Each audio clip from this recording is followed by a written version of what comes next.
கடலைப்பருப்பு, தனியா, மிளகு, ஜீரகம், உளுத்தம் பருப்பு 2 போட்டு வறுத்து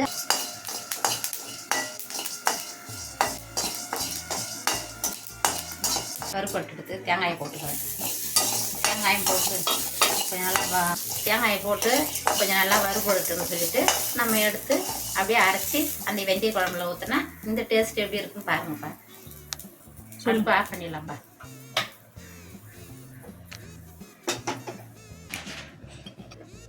கடாயை வச்சு எண்ணெயை ஊற்றிக்கலாம்ப்பா. எண்ணெய் ஊற்றிக்கிறோம்ப்பா. எடுத்துப்பா கடுகு போட்டுக்கலாம். எண்ணெய் காஞ்சிட்டு கடுகு போட்டுக்கலாம். ஏற்கனவே வெந்தயம் வந்து நம்ம வறுத்து அரைச்சி வச்சுக்கிறோம். தாளிப்புக்கும் கொஞ்சம் போட்டுக்கலாம். ஜீரகம் போட்டுக்கிறோம்ப்பா. கொஞ்சம் ஜீரகம் போட்டுக்கலாம். அந்த கடலை பருப்பு போட்டுக்கலாம்.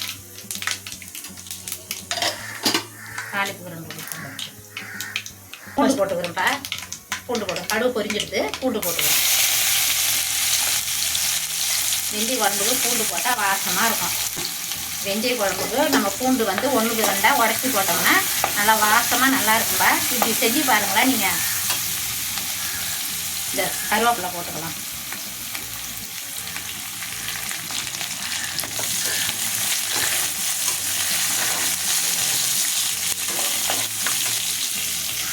வெங்காயம் வந்து நீள நீளமாக அரிஞ்சு வச்சுக்கின்னு இந்த வெங்காயமும் போட்டுக்கோம்பா. நீளமாக அரிஞ்சு வச்சு போட்டால் தான் வெந்தய குழம்புக்கு நல்லாயிருக்கும்.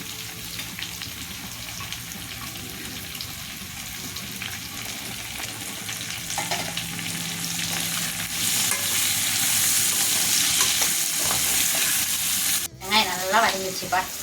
நல்லா வதங்கிடுச்சு வெங்காயம். இந்த நேரத்தில் நம்ம தக்காளி அரைச்சி வச்சுக்கணும் பாரு. இதை ஊற்றிக்கணும்.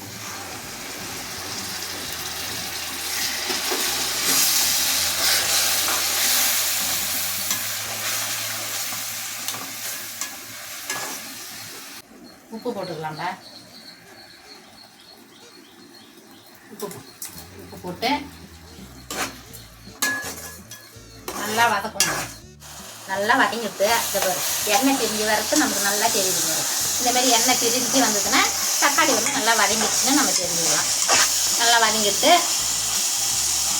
மிளகாத்தூள் போட்டுக்கலாம். அந்த காயத்துக்கு நம்ம மிளகாத்தூள் போட்டுக்கலாம். மிளகாத்தூள் போட்டுக்கலாம்ப்பா. மிளகாத்தூள் நம்ம காரத்தை பொறுத்து, எங்கள் வீட்டில் குழந்தை இருக்கிறான், அதனால் நான் திட்டமாக தான் போடுறேன். நல்லா வதங்கிடுச்சுப்பா. மிளகாத்தூள் போட்டாச்சு. இது எங்கள் வீட்டில் நான் அரைச்ச மிளகாத்தூள் 6 மாதம் ஆகிடுதுப்பா. ஒரு வண்டா பூச்சா ஒன்றும் கிடையாது. நீங்கள் கேட்டிங்கன்னா கூட நான் இந்த மிளகாத்தூள் அரைக்கிறத நான் போடுறேன். நல்லா வதக்கிட்டு நல்லா வதக்கணும்பா. மிளகாத்தூள் வாசனை போகிற அளவுக்கு நல்லா வதக்கணும்.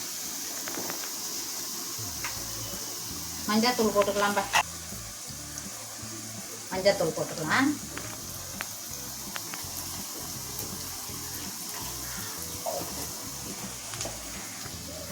மஞ்சாத்தூள் போட்டு நல்லா வதக்கணும்பா. வதக்கிட்டு அந்த புளி தண்ணி கரைச்சி வச்சுக்கிறேன். அந்த புளி தண்ணியை ஊற்றி நல்லா எண்ணெய் பிரிஞ்சு வர அளவுக்கு நல்லா கொதிக்கணும். புளி தண்ணி ஊற்றிக்கலாம். புளி தண்ணி ஊற்றி நல்லா கொதிக்கணும்பா. பச்சை வாசனை போகிற அளவுக்கு கொதிக்கணும். அப்போ தான் அந்த வெந்தய குழம்பு வாசனை நம்மளுக்கு நல்லா இருக்கும். இந்த மாதிரி வச்சு பாருங்க, நல்லா இருக்கும்.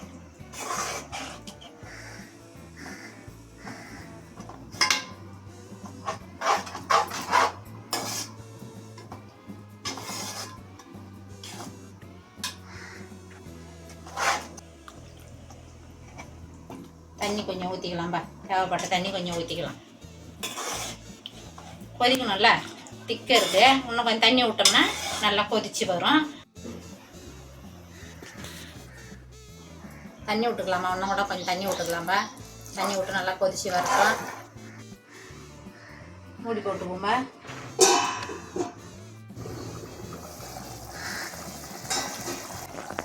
நல்லா கொதிச்சுட்டுப்பா. இந்த தெரிஞ்சு பாரு எண்ணெய் வத்த வார்த்துங்களா. கடலைப்பருப்பு, தனியா, மிளகு, ஜீரகம், உளுத்தம் பருப்பு 2 போட்டு வறுத்து அரைச்சி வச்சுக்கிறேன். இது நல்லா எண்ணெய் பிரிஞ்சு கொதித்து வரும்போது இந்த சாந்தை ஊற்றணும்பா. இந்த வறுத்து வச்சு மசாலாவை அரைச்சி வச்சுக்கிறேன் பார்த்தியா, அதை ஊற்றிக்க வேண்டியது தான். அதை ஊற்றி நல்லா கலந்து விட்டோம்னா வெந்தய குழம்பு அவ்வளோ கமகமாக இருக்கும்பா. வச்சு பாருங்களேன் நீங்கள், நல்லாயிருக்கும். இது மாதிரி வச்சு பாருங்கள். எங்கள் சேனலுக்கு ஆதரவு கொடுங்கப்பா. இப்போ தான் நாங்கள் புதுசாக ஸ்டார்ட் பண்ணிக்கிறேன். எங்களுக்கு தெரியல சரியா, தெரிஞ்ச வரைக்கும் எடுக்கிறாங்க. நீங்கள் கொடுக்குற ஆதரவில் தான் நாங்கள் இன்னும் நல்ல நல்ல வீடியோ போடணும். பொண்ணு காது குத்தில் வச்சுங்குது, பசங்களுக்கு பிள்ளைங்களுக்கு தட்டு வரிசை எடுக்கணும், துணி மணி எடுக்கணும், நகை நட்டு எடுக்கணும். இதெல்லாம் நாங்கள் போடுறோம், வீடியோ போடுறோம். இதெல்லாம் எடுத்து நாங்கள் உங்களுக்கு வீடியோ போடுறோம். நீங்கள் ஆதரவு கொடுக்கறதுல தான் இருக்குது நாங்கள் நல்ல நல்ல வீடியோ போடுறதுக்கு. எல்லோரும் பார்க்குறாங்கப்பா, ஒரு சப்ஸ்கிரைப் பண்ண மாட்டாங்க, ஒரு லைக் போட மாட்டாங்கப்பா.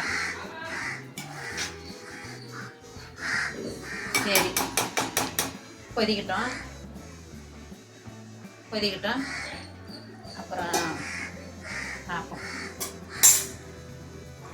எடுத்துடலாம்ப்பா. எண்ணெய் பிரிஞ்சு வந்துடுது.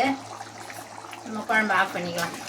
குழம்பு ஆஃப் பண்ணிவிட்டு கொஞ்சம் மல்லித்தழை மேலே தூவி இறக்கிட வேண்டியது. இது தான்ப்பா வெந்தய குழம்பு. நல்லாயிருக்கும். இந்த மாதிரி வச்சு சாப்பிட்டு பாருங்கள். எண்ணெய் வந்து நான் கோல்டு வினர் எண்ணெய் தான் தாளிச்சிக்கிறேன். இது நல்ல எண்ணெயில் தாளிச்சா ரொம்ப நல்லாயிருக்கும். நல்ல எண்ணெயில் நான் தாளிக்கலை, ஏன்னா சாப்பிட மாட்டாங்க நல்ல எண்ணெயில் தாளிச்சா. அதனால் நான் கோல்டு வினர் எண்ணெய் தான் ஊற்றி தாளிச்சிருக்கிறேன். மல்லித்தழை தூவி இறக்கிடலாம்பா. இந்த மல்லித்தழை போட்டு இறக்கிட வேண்டியது தான்.